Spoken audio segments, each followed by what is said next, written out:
Merci de nous rejoindre pour ce débat de l'égalité en ligne avec Benjamin Lemoine qui va nous présenter son dernier livre,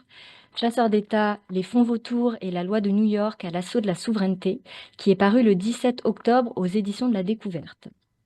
Donc merci d'abord Benjamin d'avoir accepté notre invitation. Comme je viens de le dire, nous avons environ 1 heure devant nous avec une demi-heure environ de présentation, suivie donc de questions, d'un temps de questions-réponses, et nous finirons à 13h30 heure française. Donc, je m'appelle Alice Fauvel, je suis responsable de la communication au World Inequality Lab. Dans un instant, je vais donner la parole à Thomas Piketty, le co-directeur du laboratoire, pour qu'il présente à son tour notre invité et les raisons pour lesquelles nous souhaitions l'inviter. Mais avant tout, juste quelques mots sur le World Inequality Lab. Notre mission est de produire, mais aussi de promouvoir la recherche sur les différentes dimensions des inégalités dans le monde, afin d'éclairer le débat public. Donc, l'équipe est principalement basée à la Paris School of Economics, mais nous travaillons aussi étroitement avec un réseau international de plus de 200 chercheurs affiliés pour mettre à jour la World Inequality Database, qui est donc la plus vaste base de données publique, à notre connaissance, sur l'évolution historique des inégalités dans le monde. Donc, chaque année, la base de données est mise à jour avec de nouvelles séries pour tous les pays, mais aussi, souvent, de nouveaux indicateurs. Donc, la nouveauté principale cette année, c'est l'ajout de nouvelles données macro sur des actifs détenus à l'étranger, la balance commerciale des pays, aussi le niveau des recettes et de dépenses publiques. Autant d'indicateurs qui sont essentiels pour comprendre les rapports de force entre les États dans la mondialisation financière, la position de domination, mais aussi de vulnérabilité de certains États. Donc là, on commence tout doucement à rentrer dans le thème de ce débat de l'égalité et du dernier livre de Benjamin Lemoine. Donc on est vraiment ravis aujourd'hui de pouvoir bénéficier du regard du sociologue qui va nous permettre de plonger à une échelle un peu plus fine peut-être au niveau donc des acteurs et des lieux qui régissent cet ordre mondial. Je vais glisser quelques liens vers la base de données dans le chat et surtout maintenant laisser la parole à Thomas Piketty pour qu'il puisse compléter cette introduction.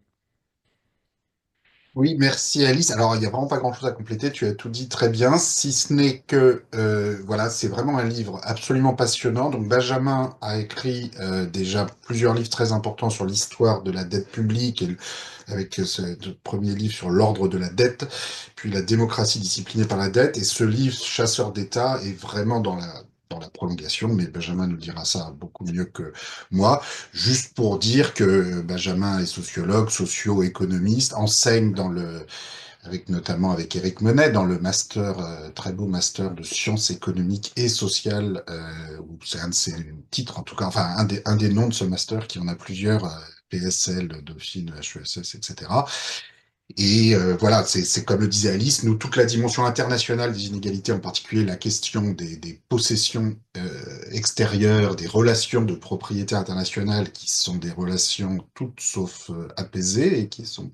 les relations de pouvoir se font sentir de façon très complexe. Le livre de Benjamin, évidemment, met tout ça au cœur avec une analyse très, très, très passionnante et fine des acteurs. Je n'en dis pas plus. Benjamin, c'est à toi. Et ensuite, nous aurons une discussion. Je poserai quelques questions. Et puis après, chacune pourra rebondir et poser d'autres questions. Voilà, allons-y. Merci infiniment, merci Alice, merci beaucoup Thomas. Je passe juste en diaporama complet, j'espère que c'est bon. Euh, donc effectivement, ce livre, il s'inscrit dans la prolongation de mes travaux antérieurs, avec l'idée de passer de l'autre côté, d'une certaine manière, c'est-à-dire au moment où les dettes ne sont plus repayées, ce qu'on appelle les défauts souverains. Ce ne sont pas des faillites, il n'y a pas de fermeture complète des États, mais néanmoins, il y a bien une dette qui n'est plus repayée intégralement et il y a un défaut sur la promesse initiale qui était inscrite dans les contrats d'emprunt. Et donc, après avoir travaillé sur ce que fait la financiarisation de la dette à l'État et à la démocratie, j'avais notamment cherché à décrire le monde politique de la technologie d'emprunt.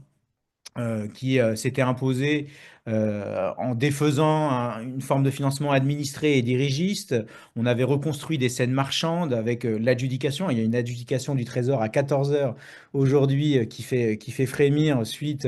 à la motion de censure face au gouvernement Barnier, pardon. Les roadshows, c'est-à-dire les rencontres entre une offre de titres par le Trésor, de titres de placement de dette et une demande des marchés financiers. Bref, j'avais suivi le Trésor comme un laboratoire de façonnement de cet actif sans risque qui est le pain quotidien des marchés de capitaux. Et je montrais comment la construction de cet actif sans risque par des institutions emporte tout un tas de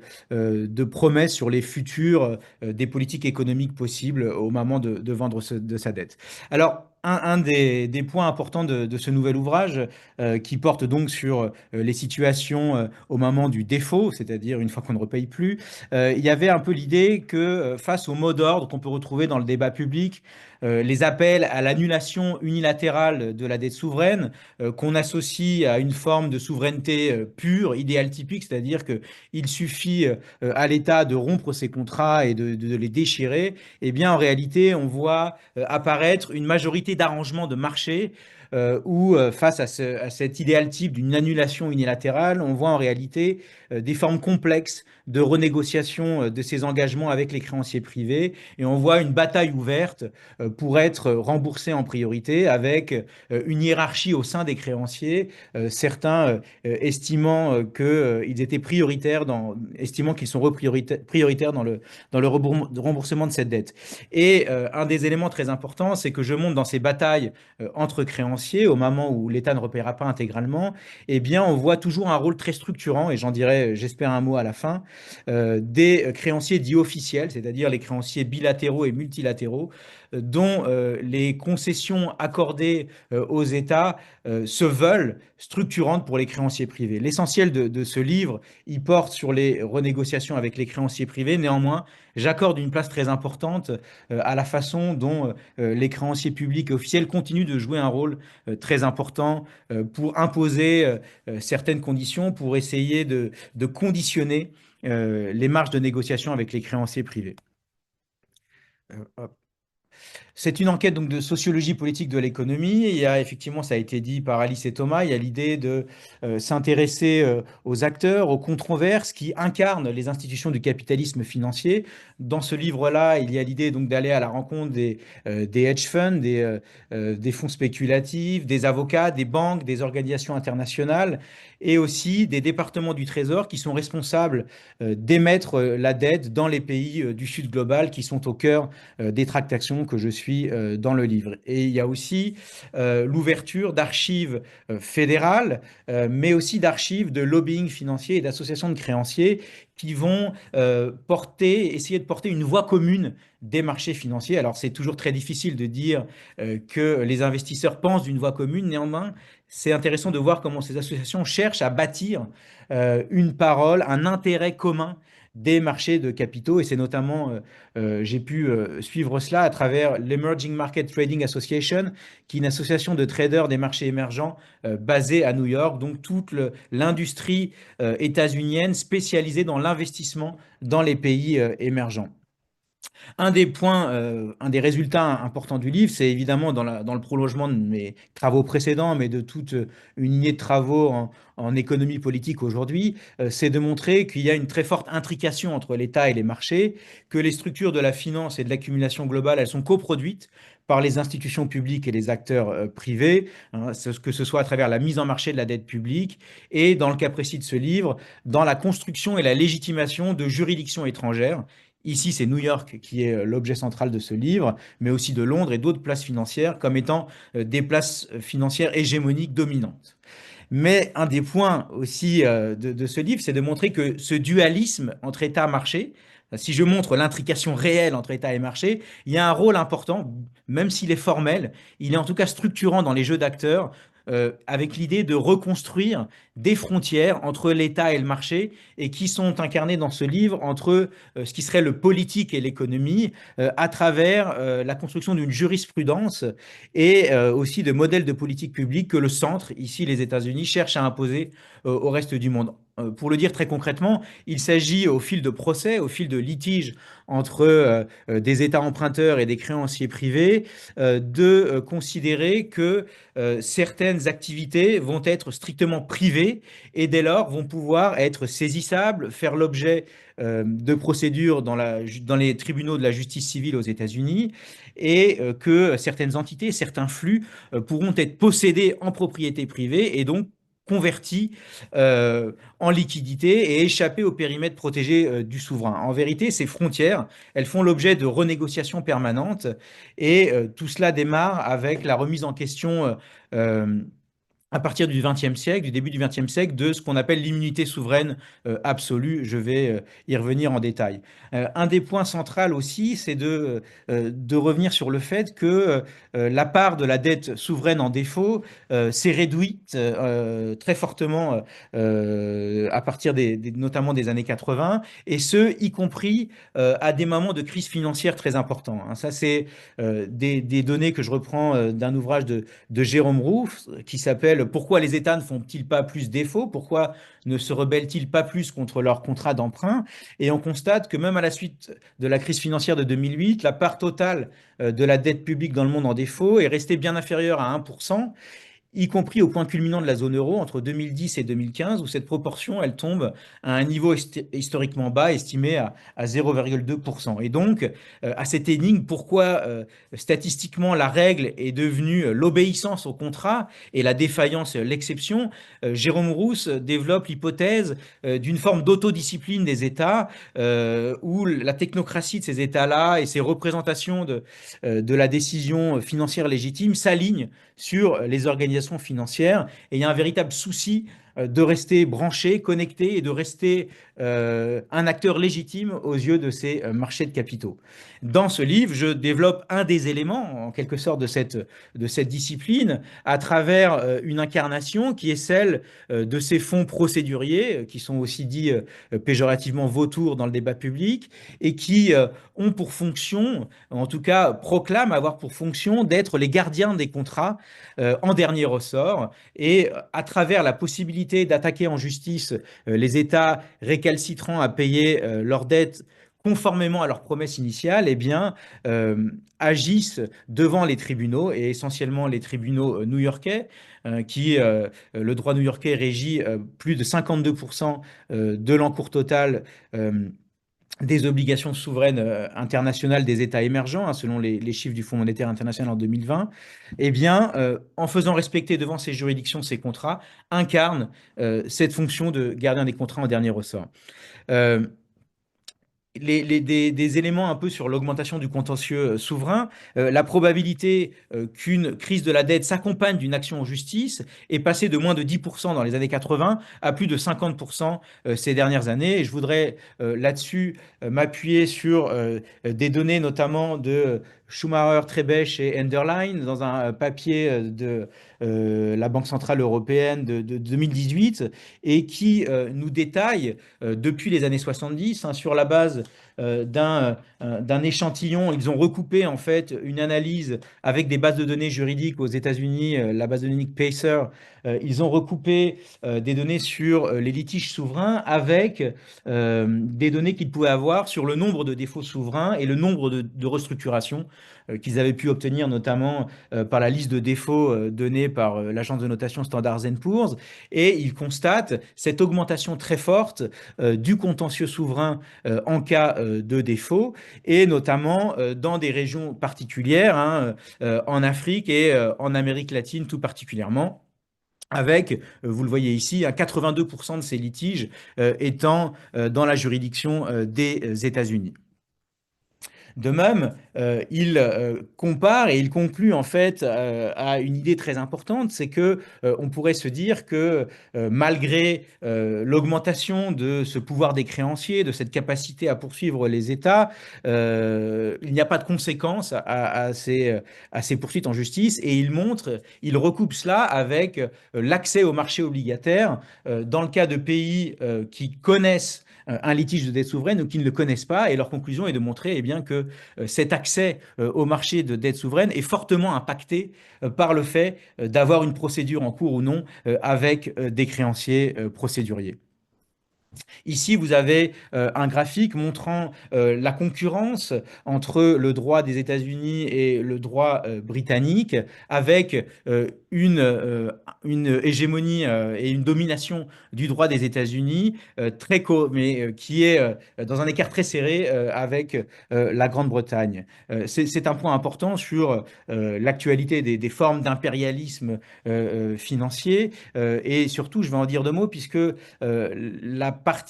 première partie de mon livre, elle porte sur la construction de ce droit des États-Unis et la façon dont il va chercher à s'imposer comme une référence dans le droit des transactions commerciales internationales.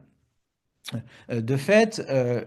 l'idéal type duquel je pars dans ce livre, c'est celui de l'immunité souveraine absolue du début du 19e siècle, qui est notamment théorisé par des juges de la Cour suprême aux États-Unis, la plus haute juridiction, avec l'idée au début du 19e que le domaine juridique international est encore dominé par le degré de confiance entre pairs étatiques. Et il y a notamment une célèbre affaire qui met aux prises des citoyens américains qui s'étaient fait exproprier d'un navire par Napoléon. Et à l'époque, le juge de la Cour suprême considère que les États-Unis étant en paix avec la France, étant dans un état de paix et non de guerre avec la France, eh bien, le principe de souveraineté absolue s'appliquait automatiquement, et le juge ne pouvait faire autrement que le reconnaître en vertu du principe d'une égalité parfaite et de l'indépendance absolue entre tous les souverains, et un égal n'a pas d'autorité sur un autre égal. Néanmoins, dès cette décision, on voyait une brèche s'ouvrir, une délimitation entre certaines facettes du souverain, puisque le juge Marshall, le juge de la Cour suprême, nous expliquait que la dignité et l'autonomie auxquelles les souverains ont droit sont associées à l'exercice de fonctions exclusivement publiques, par opposition aux actes de la personne privée du souverain, et par ailleurs, on verra, par opposition aux actes commerciaux de ce même souverain. Ce qui va changer la donne, pour le dire vraiment brièvement, ce sont les deux guerres mondiales et l'après-crise financière de 1929. À mesure que les États se font omniprésents dans la vie économique, eh bien, cette théorie de l'immunité absolue va s'éroder. De même, la révolution russe de 1917 change un peu la face de ce monde juridique. Et dès la fin de la Première Guerre mondiale, le département d'État aux États-Unis, qui est donc l'équivalent du ministère des Affaires étrangères, qui est responsable de l'attribution ou non de l'immunité souveraine aux États, puisque les États avaient ce département d'État comme chambre de recours d'une certaine façon. Ils sont en litige avec une personne privée, et ils vont avoir cette chambre d'appel du département d'État, donc au sein de l'appareil exécutif des États-Unis, pour contester le fait d'être poursuivi en justice dans les tribunaux des États-Unis. Et donc, le département d'État pouvait décider ou non d'accorder l'immunité souveraine à ces États. Et progressivement, à partir de 1918, c'est notamment le cas du secrétaire d'État Lansing, qui se décrit lui-même comme croyant aveuglément à la valeur du capitalisme et aimant faire pression pour son expansion mondiale, affirmait que lorsqu'un souverain s'engage dans une affaire commerciale, il doit se soumettre, et il se soumet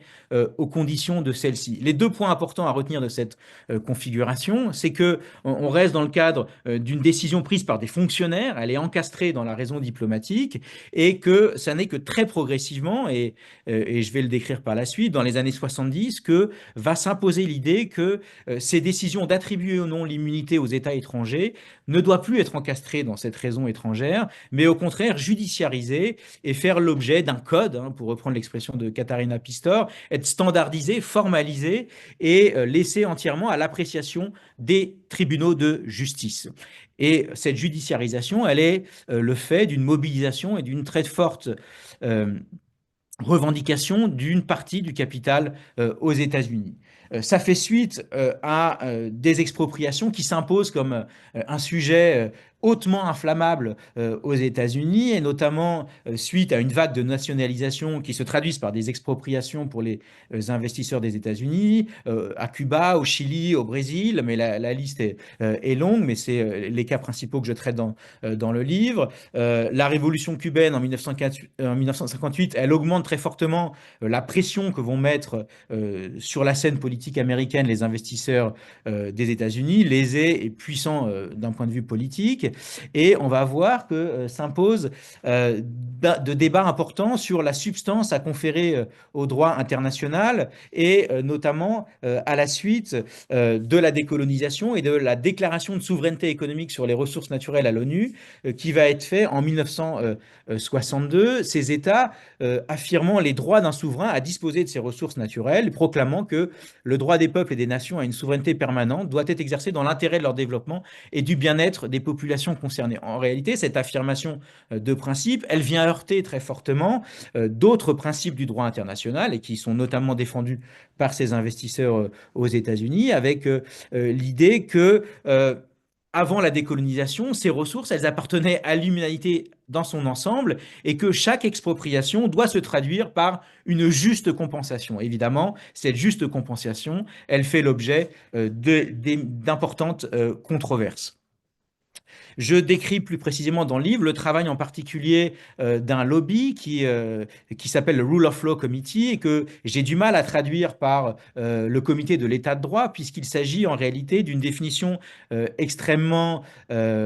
précise et indexée à des intérêts financiers de cet état de droit, et qui va avoir pour objectif de renverser une jurisprudence de la Cour suprême trop favorable à la raison étrangère et trop favorable à la prise en compte des intérêts diplomatiques, notamment dans le contentieux avec Cuba. Je ne rentre pas dans le détail, mais je pourrais y revenir dans la discussion. Et les clients de ce groupe d'intérêts, ce ne sont autres que les compagnies pétrolières qui ont des investissements très importants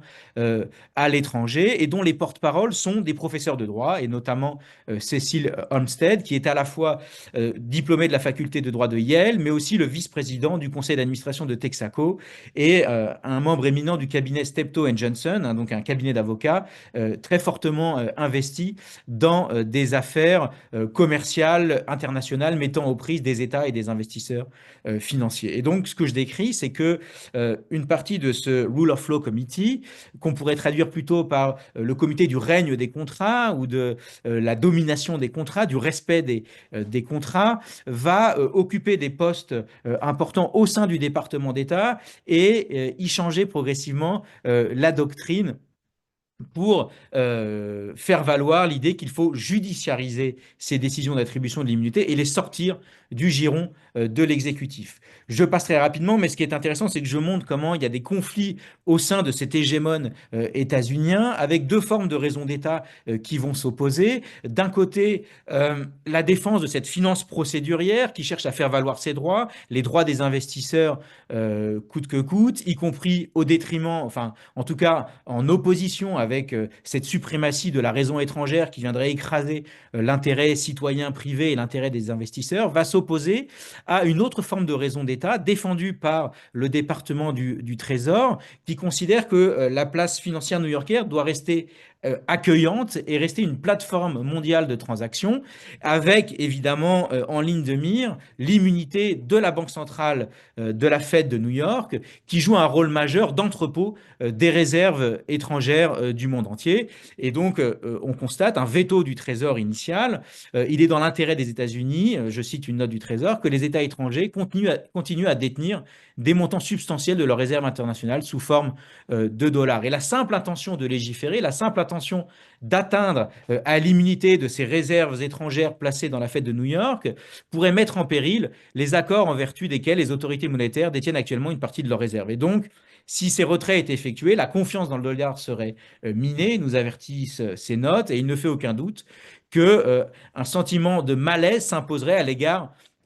de la position financière internationale des États-Unis. Et donc, on coupe court à toute discussion. Et donc, cet agenda de la judiciarisation de l'immunité souveraine, il ne s'imposera qu'à condition de garantir l'immunité de saisie vis-à-vis de cette institution financière éminente qui est la Fed de New York. De même, ce que je décris aussi, c'est cet agenda de la judiciarisation, il va s'imposer contre d'autres formes d'organisation des rapports économiques internationaux. Je l'ai déjà un peu dit avec en 1962 les déclarations des pays aux Nations Unies, mais y compris contre le nouvel ordre économique international qui, à partir de 1974, va chercher à faire valoir de nouvelles normes de compensation en opposition à cette continuité du droit des investisseurs, avec l'idée que tout État a et exerce librement une souveraineté complète et permanente, y compris la possession, l'utilisation et la disposition de toutes ces richesses, ressources naturelles et activités économiques. Et ce qu'on voit en lisant précisément les notes du département d'État, c'est qu'il y a une tension entre, d'une part, une volonté du département du Trésor de garder une forme de pouvoir discrétionnaire, de sanctionner au cas par cas éventuellement les États qui s'opposeraient aux droits des investisseurs et qui expropriaient les investisseurs, et de l'autre, un département d'État qui va chercher à faire valoir une hégémonie qui cherche le consentement, qui cherche des règles systémiques et qui cherche à s'émanciper en quelque sorte de ce pouvoir de la sanction discrétionnaire. Je pense qu'aujourd'hui, c'est des éléments de débat qu'on peut retrouver aujourd'hui avec l'utilisation de sanctions ad hoc, discrétionnaires, déterminées, ciblées, versus une forme d'hégémonie qui cherche à construire plutôt des règles stables et qui s'imposent à tous et qui sont connues à l'avance. Voilà, donc là, c'est une répétition. Ce conflit, il s'incarne notamment dans la figure d'Henry Kissinger, qui va soutenir cet agenda de la judiciarisation de l'immunité souveraine, et ça s'oppose à d'autres versions, et notamment le Trésor, mais aussi Richard Nixon en partie, qui cherche à jouer plutôt la carte de la sanction discrétionnaire, plutôt que ces règles structurelles qui correspondent plutôt à une forme d'hégémonie informelle. Je passe, je ne sais pas en termes de timing où j'en suis, mais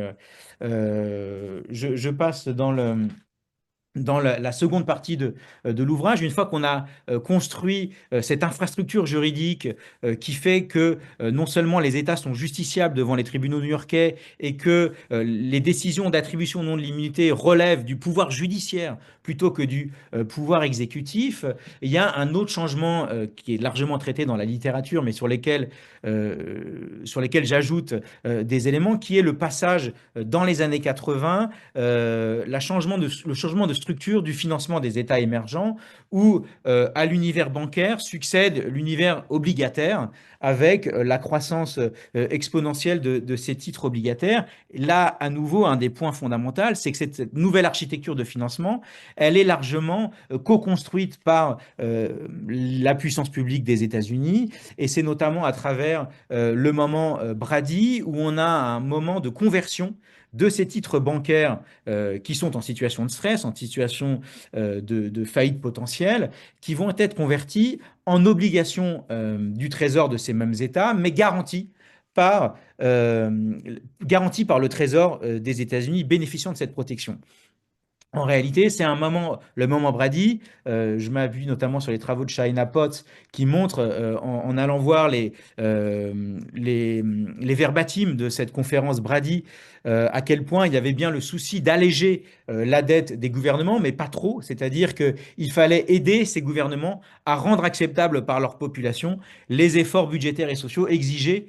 par le programme d'ajustement structurel du Fonds monétaire international. Ce moment Brady, il crée en réalité, en actant, en incitant, en accélérant la transformation d'un financement bancaire, c'est-à-dire des titres bancaires entre banques prêteuses et États émergents, en titres obligataires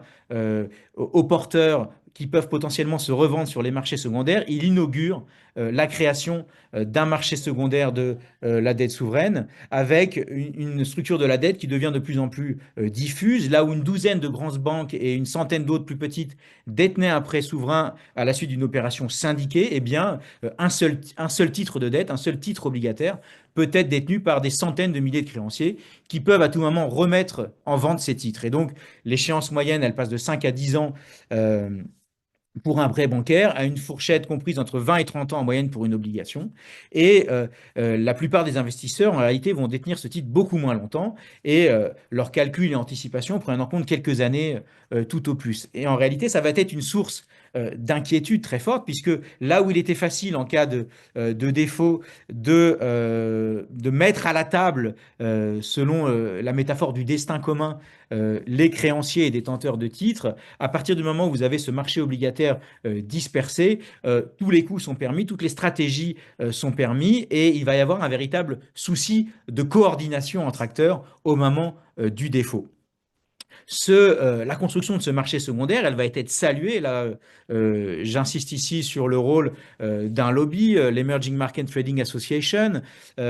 qui nous dit que la création de ce marché secondaire à la suite de l'opération Brady, via la changement de structure du financement des marchés émergents, va être source de discipline, puisque on va non seulement créer de la liquidité, puisqu'on va rassurer les acteurs financiers sur le fait que, eh bien, en cas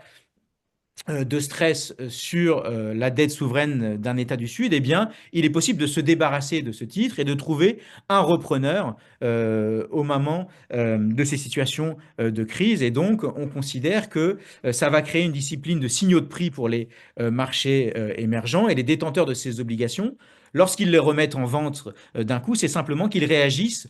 à juste titre aux politiques économiques et aux événements politiques qui affectent un pays débiteur. Et en retour, ce même débiteur, eh bien, il est sensible, il guette ses réactions et il voit et il anticipe, il intériorise les politiques jugées judicieuses et qui sont récompensées par ces mouvements de capitaux. Euh, un des éléments importants, donc là, c'est une photo qui illustre l'inventeur de la procédure contre les États souverains. Un des points très importants, c'est que ces fonds procéduriers, ces hedge funds, ils vont émerger tout contre le milieu bancaire. Hein. Jay Newman, il se présente comme un avocat accidentel, sans vocation, qui a découvert le monde des affaires par le droit des transactions fiscales. Il commence sa carrière au début des années 80 chez Lehman Brothers, où il est responsable du département marché émergent. Il achète et vend des prêts aux pays en développement, à une époque où les pays du monde entier eh bien, ne remboursaient pas leurs dettes et de nombreuses banques s'étranglaient avec ces prêts. Et donc, ce qu'il explique, c'est que lui, il va être un des seuls finalement à regarder les contrats, à les regarder attentivement, à regarder les opportunités de poursuite que confèrent ces contrats, les forces qu'ils confèrent aux créanciers, là où les banques consentaient à des compromis qu'il estime être de mauvaises affaires. Et donc,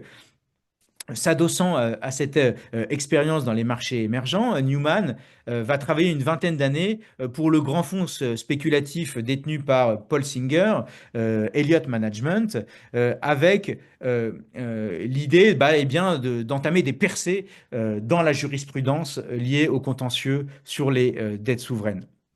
Le premier fait d'armes, c'est le Pérou,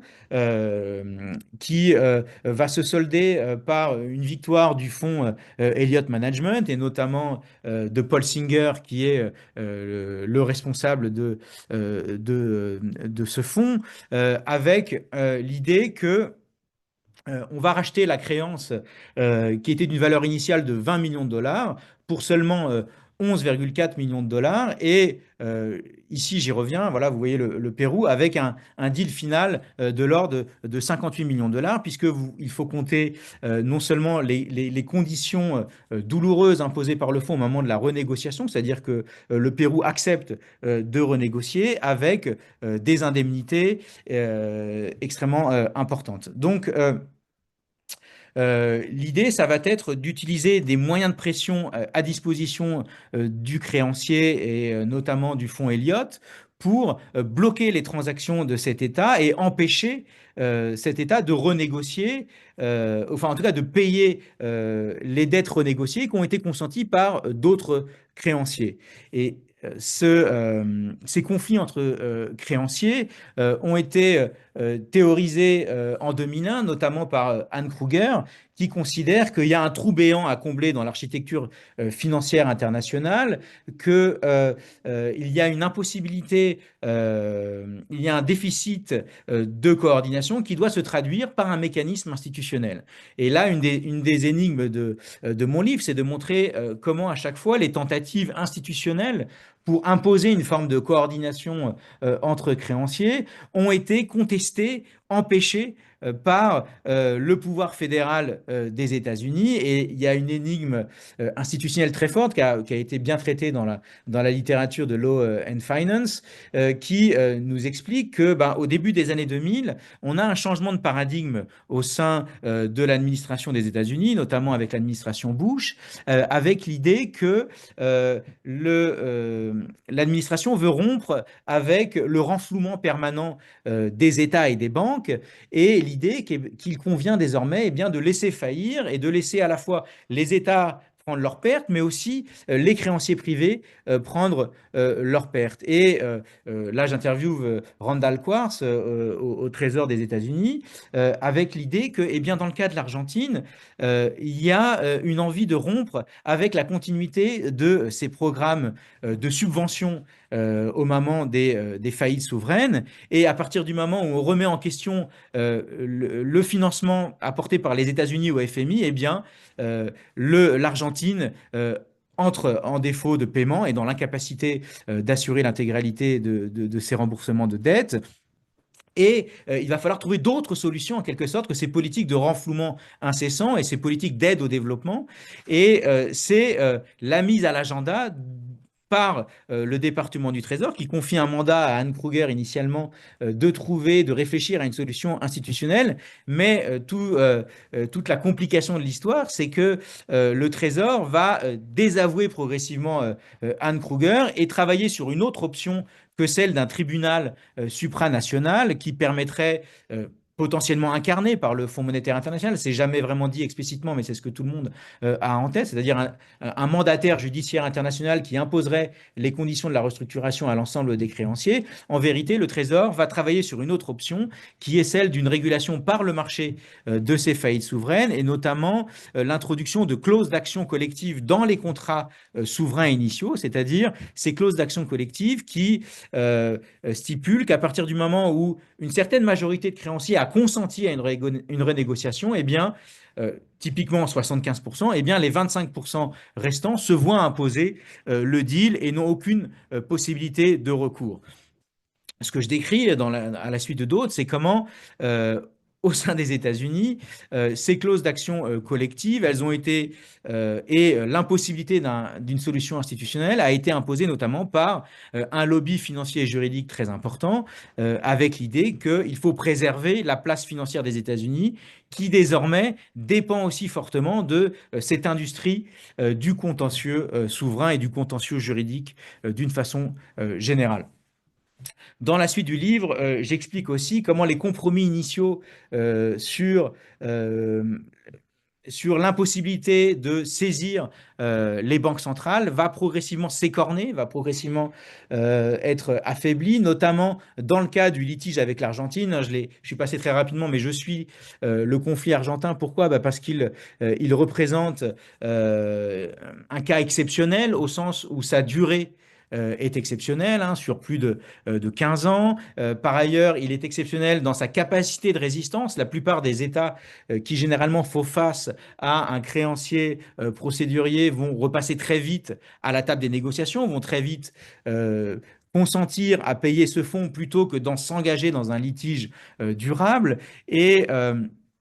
ce que je décris, c'est qu'une stratégie des créanciers a été de s'attaquer à l'immunité des banques centrales, et notamment en cherchant à saisir un virement de la Banque centrale de la République argentine, qui a un compte à la Federal Reserve à New York, au Fonds monétaire international. Et ce qu'on voit en réalité, c'est que lorsque ces créanciers vont trop loin, on a une réaction des pouvoirs publics qui ne peut plus agir directement comme c'était le cas à l'époque du département d'État, mais qui va déposer déposer des mémoires en ami de la Cour dans ces tribunaux de justice en faisant valoir dans ces plaidoyers une voie de politique publique, hein, c'est comme ça que ça s'appelle explicitement, et notamment faire valoir l'importance de préserver des zones d'immunité au sein des banques centrales, et en faisant valoir que l'intérêt général des États-Unis en dépend et qu'on ne peut pas donner entièrement raison aux fonds procéduriers dans leur tentative d'exécution des décisions de justice. Ce qui est très intéressant, c'est qu'on voit notamment le critère qui est à l'époque le critère qui va faire le test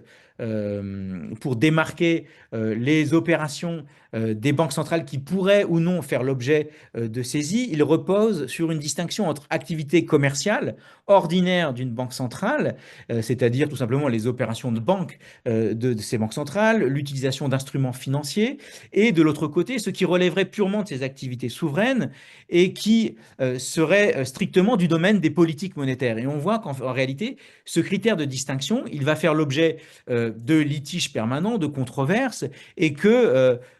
notamment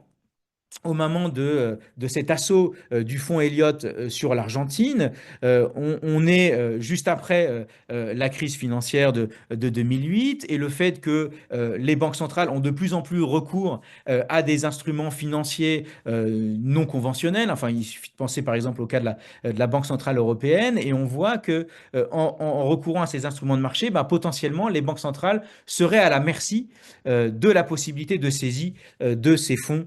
procédurier. Je pense que je vais me diriger vers la conclusion. J'ai essayé de montrer dans ce livre comment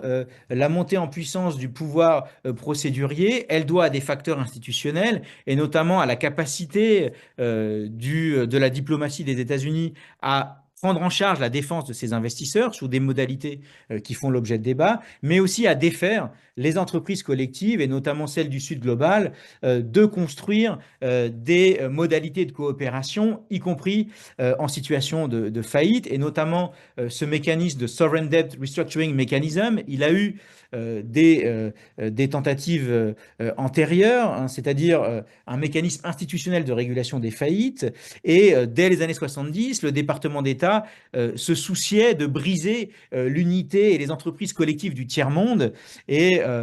c'est ce qu'on retrouve dans des câbles diplomatiques. Là, j'utilise les archives de Wikileaks, qui était une source précieuse, avec l'idée qu'il fallait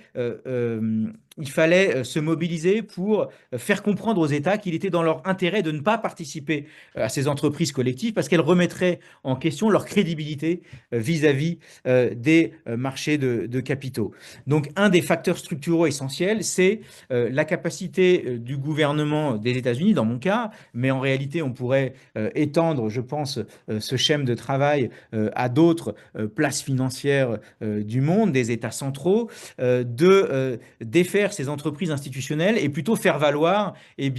la compétitivité et la force du droit national pour s'imposer dans cette compétition du droit. De même, je montre à quel point le facteur politique reste décisif. En faisant ce zoom sur l'Argentine comme cas d'exception, je montre aussi la réversibilité de la volonté politique, c'est-à-dire que si au cœur du litige, et notamment du pouvoir de Cristina Kirchner, de la présidence de Cristina Kirchner, on a une entreprise de mobilisation de la communauté internationale pour faire entendre la voix de l'Argentine contre ces fonds vautours qu'on va construire en ennemis intérieur, en ennemi domestique en Argentine, mais aussi en parasite de la finance internationale. Cristina Kirchner parle de terroristes pour ces fonds vautours. On voit que le dénouement du litige, il se fait sur des critères politiques, puisque ce ne sera pas finalement un gain de cause dans les tribunaux qui va aboutir au repaiement des fonds vautours. Il n'y aura pas un dernier mot de la justice, mais c'est au contraire un changement de cap de l'administration argentine qui, sous l'effet de l'élection de Mauricio Macri, qui souhaite rompre avec des années de kirchnerisme, de péronisme, et puis d'une forme de compromis avec de compromis keynésien avec le néolibéralisme, qui va chercher au contraire à se rebrancher à la finance globale, et quoi qu'il en coûte, y compris au prix d'un deal extrêmement difficile pour les finances publiques argentines à l'époque. Voilà, donc ça c'est une illustration de Cristina Kirchner. Ici en haut, vous voyez la frégate Ara Libertad qui avait été immobilisée dans les eaux territoriales du Ghana, et Cristina Kirchner n'obtient la possibilité de cette frégate de revenir en Argentine que 6 mois plus tard, et elle fait un grand discours où elle défend la dignité et la souveraineté nationale contre cette souveraineté globale, cette souveraineté de la finance globale qui défend les contrats. Et donc cette très forte mise en scène est parlante, et surtout elle nous montre à quel point, et c'est un élément du livre, cette communauté internationale, c'est-à-dire que la tentative de mobilisation à l'ONU de l'Argentine va peser très peu face à ces pouvoirs distribués de la finance globale que j'ai essayé de montrer dans ce livre. Et puis je conclurai juste sur la façon dont les pouvoirs publics aux États-Unis pouvaient fermer les yeux sur ces pratiques procédurières. Donc j'ai montré un jeu très subtil de défense d'une voix de l'intérêt général des États-Unis dans les tribunaux via ce dispositif de l'ami de la Cour. En réalité, ce que je montre dans le livre, c'est que c'est certainement pas défendre l'Argentine, mais bien défendre des intérêts spécifiques à un moment donné de la finance et de New York comme plateforme financière du monde. Et en 2007, le Congrès des États-Unis demandait à Henry Paulson pourquoi les États-Unis ne soutenaient pas plus fortement les pays africains dans leur tentative de résistance aux financiers. Il déclarait je déplore l'action des fonds vautours. Nous utilisons des solutions morales pour les aider, mais les fonds vautours ont la rule of law, ont l'état de droit de leur côté. Lorsque les États concluent des accords sur la dette, eh bien, les lois s'appliquent. Et puis, je pourrais revenir peut-être dans la discussion là-dessus, mais un des éléments très intéressants, comme j'ai dit au début, c'est que aujourd'hui, avec la Chine comme créancière principale des États du Sud global, on voit un retour en force de la capacité de médiation et de structuration des créanciers publics. Et le Club de Paris est pour cela un traceur extrêmement intéressant. Si pendant de nombreuses années, le Club de Paris a cherché à intégrer la Chine dans le club de pays riches créanciers, si ces entreprises de séduction ont été avortées, sur le cas de la Zambie récemment, il y a eu la mise en place de façon ad hoc d'un comité de créanciers officiel dans lequel sont réunis les créanciers du Club de Paris et la Chine, avec l'idée que ces instances multilatérales, alors éminemment informelles, puisqu'elles ne reposent que sur le consentement des parties, le consentement des participants, eh bien, on pouvait relativiser en quelque sorte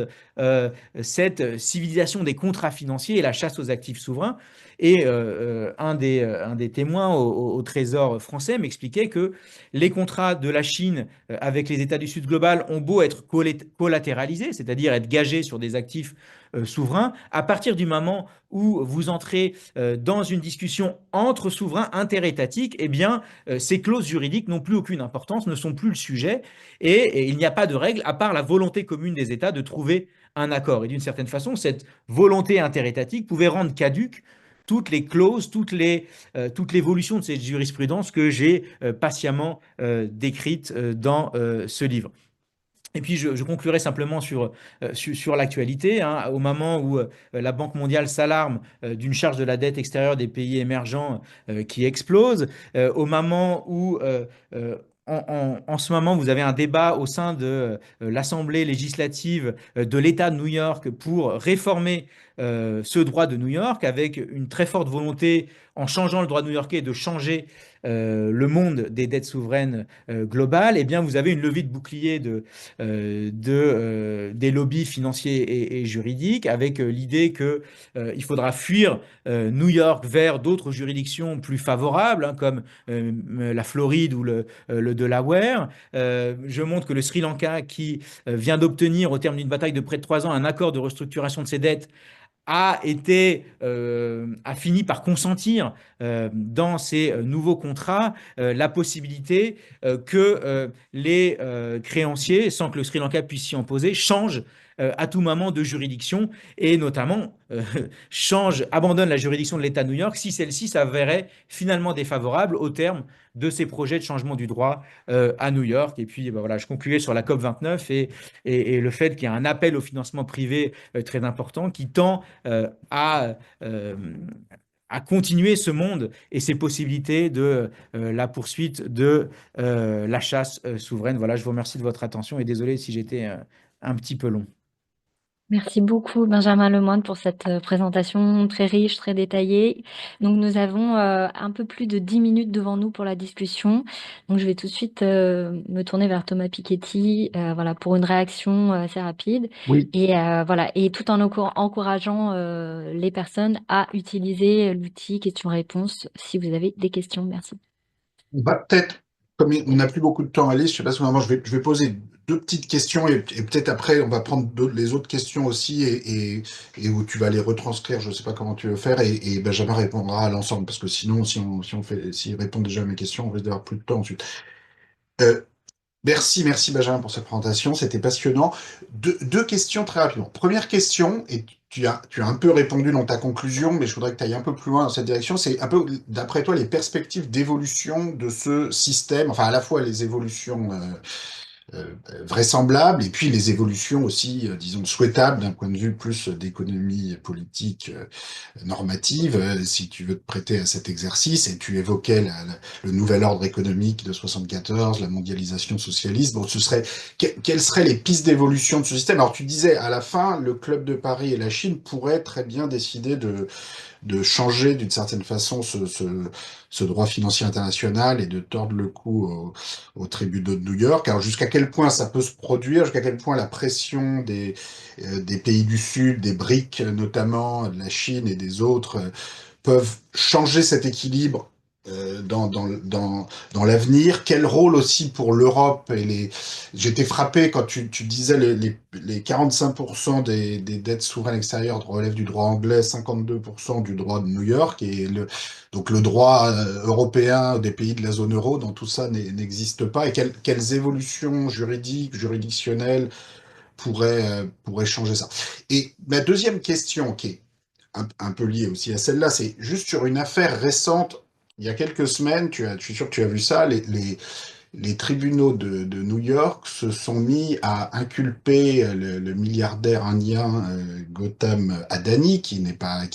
un milliardaire très proche du pouvoir indien, et, et sur la base d'accusations de corruption lors de marchés en Inde avec des fonctionnaires indiens sur l'industrie photovoltaïque. Donc c'est une forme d'extraterritorialité, disons, juridictionnelle qui n'est pas celle que tu étudies, puisque là, en l'occurrence, c'est un milliardaire privé qui est pris à partie et non pas un État. Mais c'est quand même, c'est néanmoins intéressant et comment.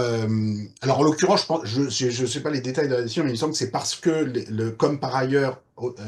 le milliardaire indien Adani faisait appel à de l'épargne publique sur la bourse de New York et que l'accusation de corruption sur des faits en Inde,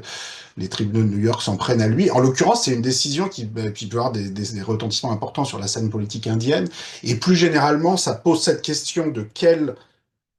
mondialisation juridique et quel système idéal, enfin en tout cas, parce que voilà, il y a certains cas comme celui-là où ça peut être plus justifié que d'autres, ce type d'intervention. Enfin, voilà les deux points sur lesquels je voulais t'interroger. Et alors, je sais pas, Alice, c'est peut-être mieux de tout de suite mentionner les autres questions qui ont été dans le chat, comme ça permettra à Benjamin Oui. de répondre à l'ensemble. Je peux relayer deux questions qui sont un peu plus techniques et qui vont peut-être plus une demande de définition. Donc la première, comment voyez-vous donc le développement des ISDS qui aussi remet en cause la souveraineté des États. Donc ISDS en anglais, Investor State Dispute Settlement. Voilà, donc peut-être aussi rappeler un petit élément de définition là-dessus. Il y avait aussi une question pour préciser cette notion d'immunité, immunité absolue, et c'était aussi par rapport à l'immunité de la Banque centrale. Et alors là, il y a une question qui vient d'arriver que je vais lire telle quelle, parce que que je découvre avec vous. Avec l'essor des prêteurs chinois, les créanciers ne peuvent plus se comporter de façon aussi procédurière qu'auparavant. Les États occidentaux ont aussi passé des législations anti-fonds vautours, d'où ma question, est-ce que finalement ce livre n'est pas avant tout un livre historique? Donc voilà, donc on a à peu près 7 minutes devant nous. On peut éventuellement un petit peu dépasser, mais si possible, on va essayer de rester dans les temps. Merci beaucoup. Merci beaucoup pour toutes ces questions. Je vais commencer par la fin. Sur le caractère historique du livre, ça me permet de relier à la question du développement de l'ISDS, c'est-à-dire que toutes les percées que je décris sur, j'ai pas eu le temps de m'y attarder là dans cette présentation, mais notamment l'extraterritorialité du droit new-yorkais dans sa capacité informative, c'est-à-dire que une des grandes décisions de la Cour suprême en 2014, c'est aussi la possibilité pour un créancier du monde, en rapatriant son affaire à New York, d'obtenir, selon la clause de discovery, de divulgation, d'obtenir tout un tas d'informations sur les actifs en circulation dans le monde de l'État qui fait l'objet de cette affaire, et en fait une capacité d'information extraterritoriale sur la circulation de ces actifs. Tout cela est utilisé non pas seulement dans le contentieux sur les dettes souveraines, mais aussi dans le contentieux sur l'arbitrage. Et effectivement, toute l'histoire que je décris, aujourd'hui, elle vaut un peu moins en tendance sur les affaires de dette souveraine. Donc là, je rejoins la toute dernière question, puisque on a l'émergence de ces clauses d'action collective, on a aussi ce rôle croissant de la Chine, éventuellement, ce que je disais en conclusion, la possibilité pour les créanciers officiels de donner le là sur sur les restructurations privées. Pourquoi? Parce qu'il faut rappeler qu'il y a une clause de comparabilité de traitement, c'est-à-dire que les deals obtenus entre un État et ce club de Paris sont structurants au sens où l'État s'engage à ne jamais donner de concessions et de conditions plus favorables aux créanciers privés. Donc effectivement, tous ces éléments plaident, comme le dit cette question, pour le fait que ce livre soit historique. Seulement, cette infrastructure juridique, elle se déporte effectivement aujourd'hui dans l'industrie de l'arbitrage entre État et investisseurs, puisque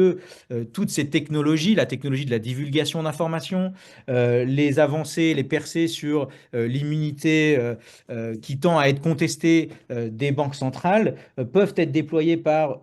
ces investisseurs et ces détenteurs de créances dans le cadre de cette industrie du litige d'arbitrage. Pour préciser des notions sur l'immunité souveraine absolue et l'immunité des banques centrales, c'est vrai que je suis passé extrêmement rapidement, mais la jurisprudence, et c'est encore un cas argentin, qui,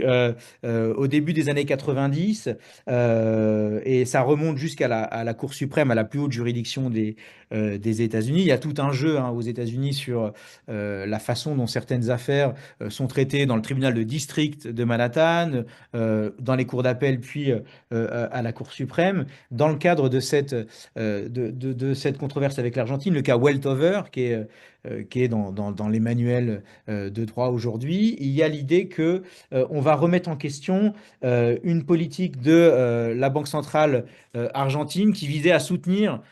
son marché d'échange et notamment à prendre en charge le risque de change à la place des entreprises nationales. Et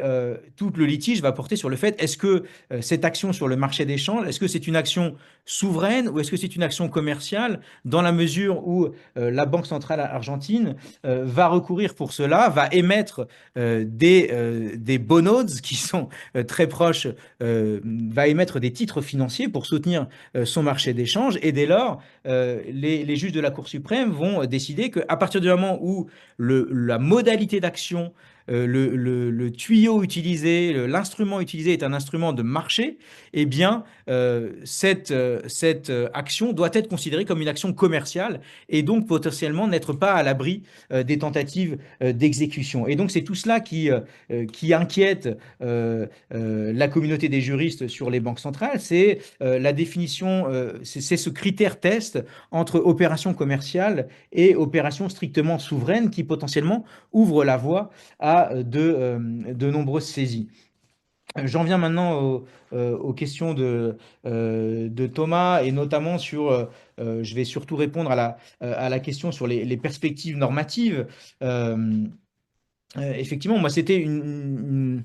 forme d'agréable surprise de voir ce retour potentiel de la diplomatie interétatique comme étant capable de structurer fortement les restructurations privées. De même, la mobilisation à New York était aussi une forme de surprise, mais c'est très lié à une conjoncture politique